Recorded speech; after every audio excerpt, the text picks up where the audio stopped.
কেউ নাই। আল্লাহ গো, তুমি যদি মাফ না করো কে আমাকে মাফ করবে? তুমি যদি মাফ না করো কে আমাকে মাফ করবে? তুমি যদি আমাকে মাফ করো তাহলে তোমার কোনো দিকে কমবে না, তুমি যদি আমাকে মাফ না করো তোমার কোনো দিকে বাড়বে না।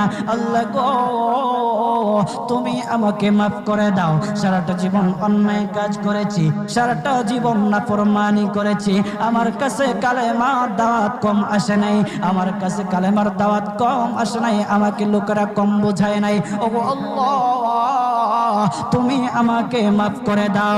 মাফ না করলে কোথায় যাব, কার কাছে যাব?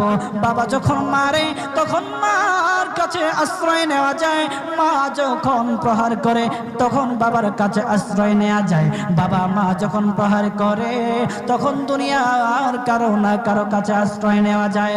ওগো আল্লাহ,